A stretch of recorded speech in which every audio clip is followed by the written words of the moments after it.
Assalamualaikum warahmatullahi wabarakatuhu. Welcome back to our channel and those are new, welcome to my channel. हम जो है वो देख रहे थे क्लास 11th का सोशोलॉजी का first chapter, that is introduction to sociology. And part 1 में हमने देखा था कि सोशोलॉजी क्या होती है, उसका ओरिजिन एंड एटोमोलॉजी क्या है, डेफिनेशन क्या है, कौन से कंसर्न्स एंड सब्जेक्ट है जो सोशोलॉजी के अंडर स्टडी किए जाते हैं। ये सब कुछ जो है हमने इन डिटेल फर्स्ट पार्ट में देखा था। अगर आपने फर्स्ट पार्ट नहीं देखा है तो आपको लिंक जो है वो डिस्क्रिप्शन बॉक्स में मिल जाएगी, so do check that. And start करते हैं आगे का। सो अ लिटिल रिकैप कि सोशोलॉजी क्या होती है। So sociology is a subject that study a man in a society. एक ह्यूमन बीइंग अपने आसपास की सराउंडिंग की सोसाइटी से कैसे रिलेट करता है, कैसे रिएक्ट करता है, उसके साथ कैसे सरवाइव करता है, सोसाइटी में कितनी तरह की कम्युनिटीज़ है, कितनी तरह के डिफरेंट ग्रुप्स है, क्या चेंजेस आते हैं सोशोलॉजी में, सोसाइटी में, और क्या कॉजेज़ बनते हैं इन चेंजेस के, ये सब कुछ जो है वो सोशो में स्टडी किया जाता है। ये वर्ड जो है वो लैटिन वर्ड सोशोस और ग्रीक वर्ड लोगोस से बनी है।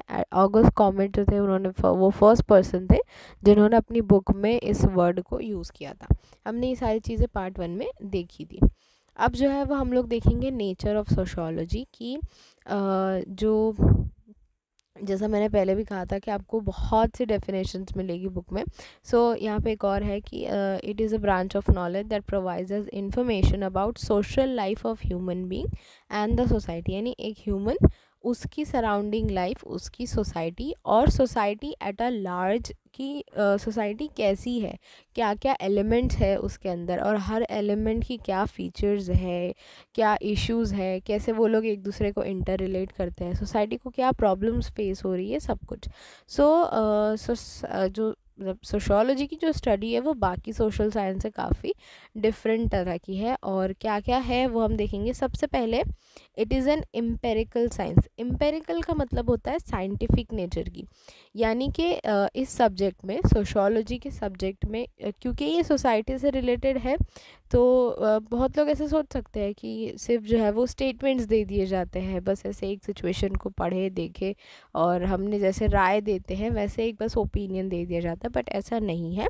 इसकी जो स्टडी है वो सोशल फैक्ट्स जो है उसके बेसिस पे होती है, ये साइंटिफिक मेथड पे होती है, यानी प्रॉपर ऑब्जर्वेशन किए जाते हैं और डाटा कलेक्ट किया जाता है, सर्वे किए जाते हैं, सिचुएशंस क्रिएट की जाती है टू सी कि उसमें ह्यूमंस कैसे रिएक्ट करते हैं। अगर कोई सिचुएशन लाइक वॉर या कोई नेचुरल कैलेमिटी होती है तो उसको प्रॉपर स्टडी किया जाता है कि वो ह्यूमंस पे, उनके सराउंडिंग की सोसाइटी पे और सोसाइटी के दूसरे एलिमेंट्स पे क्या इम्पैक्ट छोड़ती है। तो ये मतलब प्रॉपर स्टडी होती है, प्रॉपर डाटा कलेक्ट करके उन डाटा के बेसिस पे स्टेटमेंट्स दिए जाते हैं।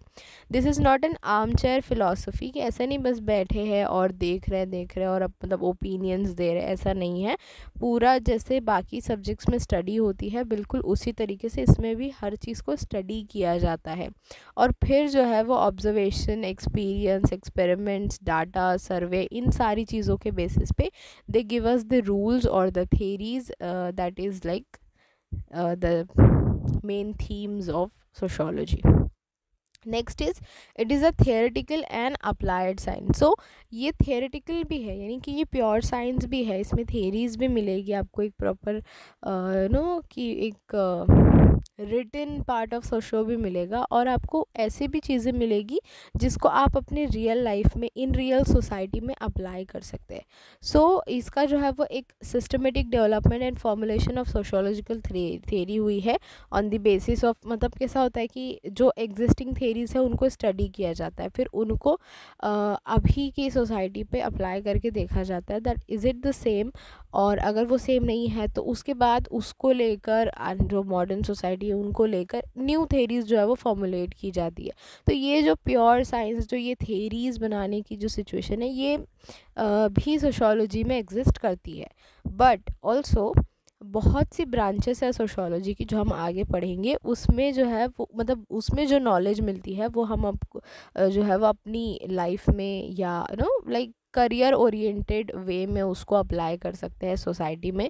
और उस पर मतलब ऐसा नहीं है कि सिर्फ ये किताबी बातें हैं, ऐसा नहीं है। जो चीज़ें कुछ कुछ ब्रांचेस है सोशो की जिसकी नॉलेज को हम लोग जो है वो अप्लाई कर सकते हैं इन दी लाइफ, और जो भी चीज़ें उसके बारे में लिखी गई है वो हम भी एक्सपीरियंस कर सकते हैं। जैसे for example film and science या आर्ट की बात करें, तो ये जो ब्रांच है सोशियोलॉजी की, उसमें जब हम पढ़ते हैं तो ऐसा होता है कि आर्ट, किसी भी फॉर्म ऑफ आर्ट जो है वो सोसाइटी पे किस तरह इम्पैक्ट छोड़ता है। जैसे फ़िल्म की बात कर ले तो फिल्म्स जो है वो कैसे किसी सोसाइटी में हो रही चीज़ों को एक्सप्रेस करते हैं, चाहे फिर वो कल्चर की बात हो या पॉलिटिकल और सोशल इश्यूज़ की बात हो। फिल्म के ज़रिए हमको वो सारी चीज़ें देखने मिलती है। Film and cinema human life पे, ह्यूमन साइकोलॉजी पे, ह्यूमन माइंड पे, ह्यूमन बिहेवियर पे बहुत बड़ा इम्पैक्ट छोड़ता है। हम बहुत जल्दी इन्फ्लुएंस होते हैं, इंस्पायर होते हैं मूवीज़ एंड सिनेमा के ज़रिए। तो ये सब कुछ जो है वो स्टडी की जाती है और इसको हम जो है वो अप्लाई भी कर सकते हैं कि कैसे बिहेवियर चेंज होता है ह्यूमंस का। इसके अलावा मार्केट साइंस भी जो है, तो जब हम ह्यूमन बिहेवियर को स्टडी करते हैं सोशियोलॉजी के अंदर, तो उसके बेसिस पे हम मतलब वो जो सारा डाटा होता है वो हम मार्केटिंग में यूज़ कर सकते हैं कि क्या ह्यूमन साइकोलॉजी है किसी प्रोडक्ट को लेते हुए, क्या उसका पर्सपेक्टिव होता है, क्या उसका रिएक्शन होता है प्राइस को लेकर, प्रोडक्ट को लेकर, क्वालिटी को होकर, वो क्या चीज़ें प्रेफर करता है। तो ये सब कुछ हम अप्लाई कर सकते हैं, तो ये इसीलिए अप्लाइड साइंस भी है। जब आप अपना आंसर लिखें तो आप इस तरीके के एग्जाम्पल्स जो है वो ऐड कर सकते हैं, that will make your answer a bit better.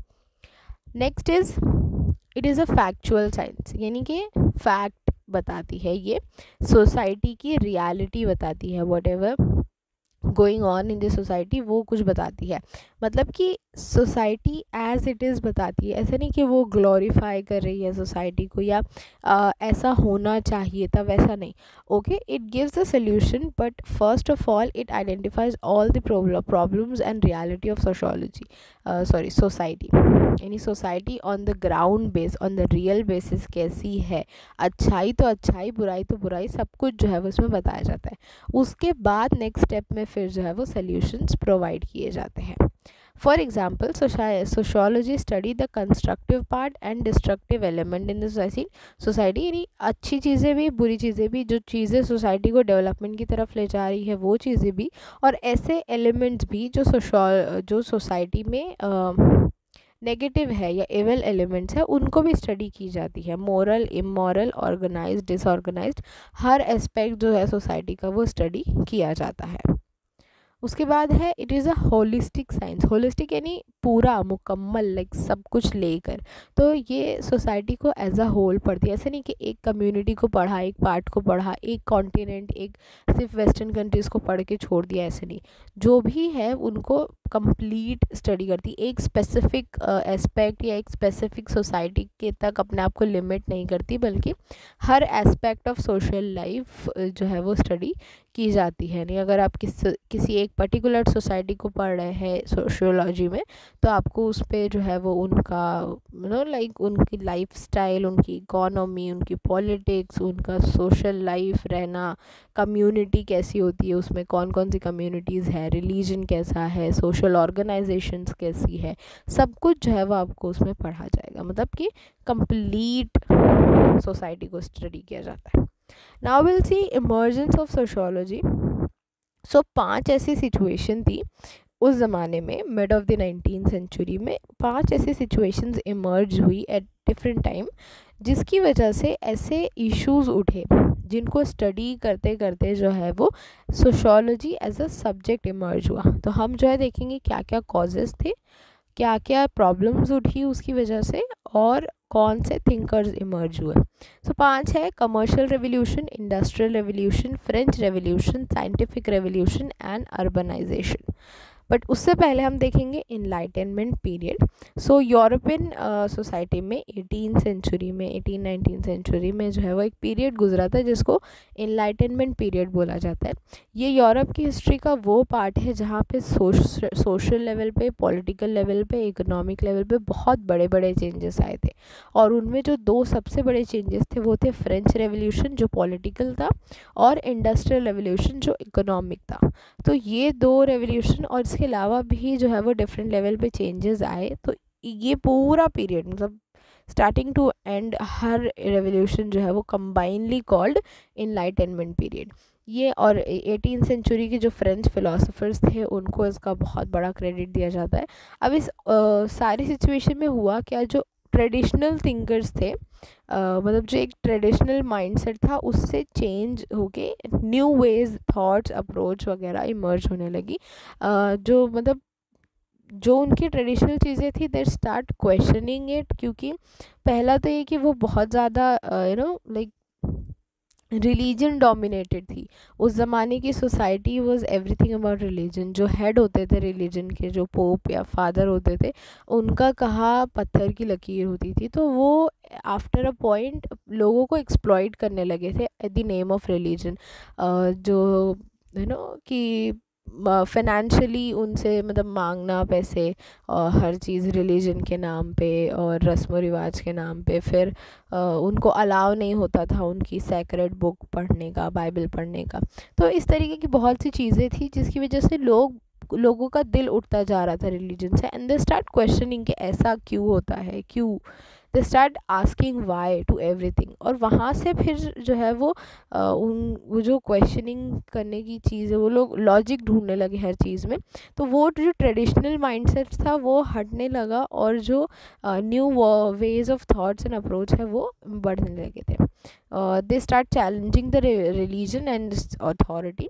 Emphasis यानी कि importance the reason, experience and religion and traditional authority को। जो मतलब हर चीज़ में जो है वो हर एक का रीज़न, उसके पीछे का लॉजिक, उसके पीछे की बात जानने की कोशिश जो है वो की जाने लगी। और ये सारी चीज़ों में जो सेक्युलर, लिबरल और डेमोक्रेटिक सोसाइटी वगैरह जो है वो इमर्ज हुई। मतलब इनलाइटनमेंट पीरियड का जो पूरा वो है निचोड़ है, वो जो कंसेप्ट्स बाद में निकले जैसे secularism, liberty, equality, fraternity, democratic society. मतलब कि उन लोगों ने अपना जो मोनार्की था यानी जो ये किंग सिस्टम था उसको वो पूरा तख्ता पलट कर दिया था। उसके बाद रिलीजन को क्वेश्चन करके उसका जो है वो डोमिनेंस हटा दिया था। तो ये सब की वजह से ना सेक्युलरिज्म आया, यानी हर रिलीजन इक्वल होता है। लिबरलिज्म आया यानी कि फ्रीडम होती है। इक्वालिटी यानी हर एक को एक जैसा हक होता है। डेमोक्रेटिक सोसाइटी के हम अपना लीडर खुद चुनेंगे। तो ये इस तरीके की टर्म्स, इस तरीके की थिंकिंग जो है वो इमर्ज हुई थी इस पीरियड में। और जो इंटेलेक्चुअल्स थे यानी जो राइटर्स थे, थिंकर्स थे इस पीरियड के, वो लोग एक पॉजिटिव, लॉजिकल और रैशनल थिंकिंग बढ़ाना चाहते थे। मतलब वो चाहते थे कि उस सोसाइटी के लोगों में एक ऐसी थिंकिंग आए जो आंख बंद करके जो है वो किसी चीज़ को यकीन ना कर ले। वो हर एक चीज़ को रैशनली जज करे, लॉजिक ढूंढे, उसमें उसको साइंटिफिक तरीके से सोचे, क्वेश्चन करे और फिर उस पर यकीन करे। और यही सब कुछ जो है वो इनकी राइटिंग्स में देखने मिलता है। इसमें कुछ इम्पॉर्टेंट पर्सनालिटीज़ जो थे, Thomas Hobbes, John Locke, Rousseau और मॉन्टेस्क्यू। रूसो को आपने 10th स्टैंडर्ड में भी पढ़ा है और बहुत इंपॉर्टेंट पर्सनालिटी है फ्रेंच रेवोल्यूशन के रिगार्डिंग। अब नेक्स्ट है कमर्शियल रेवोल्यूशन। सो 1450 से 1800 तक ये पीरियड चला था। मेडिवल पीरियड की जो इकोनॉमी थी, मतलब एक ट्रेडिशनल इकोनॉमी थी, उससे एक शिफ्ट था ये मॉडर्न इकोनॉमी की तरफ। और इसमें जो है वो ट्रेड एंड कॉमर्स बहुत बड़े लेवल पे एक्सपांशन हुआ था। हुआ क्या था कि बहुत से रीजंस थे, बट दो रीज़न जो मैं यहाँ बताऊँगी। उस्मान एम्पायर, ऑटोमान एम्पायर जिसको बोला जाता है, जब वो लोग तुर्की में आए गेस, हाँ। सो वहाँ पे जब उनका कब्जा हुआ तो उन्होंने जो लैंड रूट थे, यूरोप के ट्रेडिंग रूट तो जो थे रास्ते, उसको बंद कर दिया। तो उनको जो है वो मजबूरन समुंदर के रास्ते से जाना पड़ा। तो जब समुंदर के रास्ते से वो निकले तो फिर ना रास्ता भटक के उन्होंने दूसरे लैंड्स भी ढूंढे। जैसे वास्को डी गामा ने इंडिया पहुंचा था वो, और कोलंबस जो है वो अमेरिका पहुंचा था। तो उनको जो है वो अलग अलग लैंड मिले, अलग अलग जगह मिली, फिर उन्होंने अपनी कॉलोनी बनाई। तो कैसा होता था कि एक तो वो वहाँ पे जो ट्रेडिंग बढ़ी वो बढ़ी, स्पाइसेस एंड टेक्सटाइल्स वगैरह वो लोग लेते थे, इंडिया से भी इंपोर्ट किया जाता था। इसके अलावा जहाँ वो लोग अपनी कॉलोनी बनाते थे वहाँ उनको जो है वो लेबर मिल जाता था, रॉ मटेरियल मिल जाता था फ्री में, और फिर वो चीज़ वो अपने यहाँ लाते थे। तो वहाँ पे कमर्शियली मतलब उसको इंडस्ट्रियल उसमें करके पूरा प्रोडक्ट बना के, और फिर वही प्रोडक्ट अपनी कॉलोनी में जहाँ उन्होंने जहाँ कब्ज़ा कर रखा है वहाँ पे महंगे दामों में बेचते थे। तो ये मतलब उनका ट्रेड एंड कॉमर्स का एक जो है वो चक्कर था, और बहुत बड़े लेवल पे ये जो है वो चल रहा था उस वक्त। और इसकी वजह से मतलब ट्रेड एंड कॉमर्स क्योंकि आगे बढ़ा तो फिर बैंकिंग सर्विस बढ़ने लगी। पेपर करेंसी, पहले जो है वो सिक्के होते थे, बाद में पेपर करेंसी भी इंट्रोड्यूस हुई कमर्शियल रेवोल्यूशन के दौरान। और यहाँ पे एक क्लास उभर के आई, मिडिल क्लास। पहले ऐसा होता था ना कि अमीर है मतलब राजा है या कोई भी पावर है, वेल्दी इंसान है, उसके पास लैंड है, सब कुछ है, एक वो होता था, और एक उसके नीचे काम करने वाले उसके मजदूर या लेबर्स या वैसे टाइप के लोग होते थे, मतलब स्लेव या लेबर होते थे। वही दो क्लास थी। बट अब इसमें थर्ड क्लास इमर्ज हुई, मिडिल क्लास, जो कि अपने लेवल पे थोड़ा बहुत कमा लेती थी, और मतलब ऐसा किसी की स्लेव या लेबर नहीं थी, बट उतनी अमीर भी नहीं थी कि वो किसी को लेबर अफोर्ड कर सके। तो ये सब सोसाइटी में चेंजेस आए, तो इसकी वजह से जो सोशल रिलेशनशिप है उसमें भी चेंजेस है। ये जो ट्रेड एंड कॉमर्स, मालिक और लेबर का रिलेशन, लेबर राइट्स, लेबर की जो सेफ्टी है वो रूल्स, इंडस्ट्रीज़ जब पैसे ज़्यादा थे तो फिर वो एक्सप्लॉयटेशन करने लगते थे अपने से नीचे वाले लोगों का। तो ऐसे बहुत से टॉपिक इमर्ज होने लगे। फिर यही सबको पढ़ते पढ़ते जो है वो सोशोलॉजी का पार्ट बन गया। Next is industrial revolution. 18th century में इंग्लैंड में आया था इंडस्ट्रियल रेवोल्यूशन सबसे पहले वहाँ आया था, उसके बाद यूरोप के मतलब दूसरे कंट्रीज़ में आया था। और ऐसा नहीं है लाइक एक जो है वो पीरियड नहीं था, ये बहुत से ऐसे अलग अलग डेवलपमेंट हुए टाइम टू टाइम, जो कि ओवरऑल जो है वो इंडस्ट्रियल रेवोल्यूशन की तरफ इशारा करते हैं। सो 1760 से 1830 तक का ये पीरियड है। अब इस पीरियड में बहुत सी इन्वेंशन हुई, नए नए टूल्स बने, नई नई टेक्निक्स बनी, स्पेशली स्टीम बेस्ड मशीन्स और प्रिंटिंग मशीन और जिन एंड लूम, जो कि टेक्सटाइल में यूज़ होता था। तो पहले जो है वो हाफ मैनुअल बने, उसके बाद जो है ऑटोमेटिक बनने लगे, मतलब कि जो चीज़ें पहले हाथ से की जाती थी उसके लिए अब मशीनें बन गई थी, जिसकी वजह से जो प्रोसेस था वो स्पीडी हो गया था।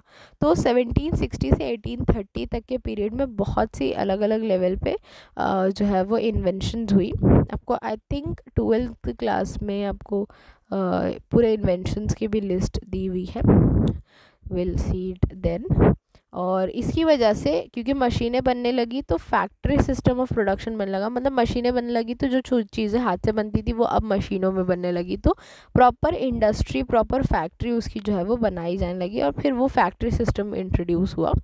तो पहले जो फ्यूडल सिस्टम था, फ्यूडल सिस्टम यानी कि एक लैंड या एक वेल्दी इंसान के पास लैंड होता था, उसके अंडर उस मज़दूर काम करते थे। तो वो जो है वो ऐसा था कि आप मेरे लिए काम करो और मैं आपको बदले में प्रोटेक्शन दूंगा, और खाना पीना वगैरह सब कुछ जो है वो प्रोवाइड करूँगा। ये फ्यूडल सिस्टम होता था। तो ये फ्यूडल सिस्टम चेंज हो गया कैपिटलिस्ट सिस्टम में। अब जो है वो एक फैक्ट्री है, एक एक जो है वो मालिक नहीं बोलेंगे, एक हेड है, उसके पास फैक्ट्री है, वहाँ पे आप काम कर रहे हैं। जैसे अभी होता है, जो बड़े बड़े एंटरप्रेन्योर होते हैं या जो बड़े बड़े इंडस्ट्रियलिस्ट होते हैं, उनके पास वो जो है वो एम्प्लॉयमेंट प्रोवाइड करते हैं। तो वो एक कैपिटलिस्ट सिस्टम जो है वो इमर्ज हो गया था। फ्यूडल सिस्टम पहले हुआ करता था, वो हट के अब कैपिटलिस्ट सिस्टम आ गया था। पहले हैंडमेड होते थे प्रोडक्ट, अब जो है वो मशीन मेड होने लगे ड्यू टू द इन्वेंशंस। तो इससे जो है वो कैपिटलिस्ट क्लास इमर्ज हुई, एक इंडस्ट्रियलिस्ट की एक ग्रुप इमर्ज हुआ, और वो लोग इंडस्ट्री को कंट्रोल करने लगे। अब जब इंडस्ट्री को वो कंट्रोल करने लगते तो उनके पास पावर है, पैसा है, पावर है, तो सोसाइटी में उनकी इज्जत, तो फिर वो अपने से नीचे वालों को एक्सप्लॉइट करने लगते थे। और उसी की वजह से जो ये सारा जो लेबर के बारे में नो मूवमेंट्स चली कि लेबर को राइट्स होते हैं, उनकी सेफ्टी कंसर्न्स, उनके ऊपर रूल्स एंड रेगुलेशन, यूनियन बनाना चाहिए वगैरह वगैरह, ये सब कुछ वहीं से इमर्ज हुआ। तो इस पूरे इंडस्ट्रियल रेवोल्यूशन में फैक्ट्री सिस्टम इंट्रोड्यूस हुआ था। उसके बाद डिवीज़न ऑफ लेबर, अर्बनाइजेशन, मतलब डिवीज़न ऑफ लेबर हो गया। उसके बाद अर्बनाइजेशन, क्योंकि लोग जहाँ इंडस्ट्री बनी होती थी वहीं पे आके लोग बसने लगे थे, तो वो गाँव को, अपने नेटिव प्लेस को छोड़ के इंडस्ट्रियल एरिया में बसने लगे। क्लास सिस्टम आया, एक अमीर क्लास, एक गरीब क्लास, एक जिनके पास है, एक जिनके पास नहीं है, जो कार्ल मार्क्स ने बोला था हैव्स एंड हैव नॉट। तो इस तरीके की क्लास सिस्टम इमर्ज होने लगी और लेबर ऑर्गेनाइजेशंस बनने लगी, यूनियन बनने लगी, ताकि वो अपने राइट्स को जो है वो हासिल कर सके। और इकोनॉमिक इनइक्वालिटी हुई। Economic inequality that is the same कि जो है एक क्लास बन गई, एक गरीब क्लास है, एक अमीर क्लास है, जो इक्वल अपॉर्चुनिटीज़ है ग्रोथ की वो हर एक को इक्वली नहीं मिलती थी।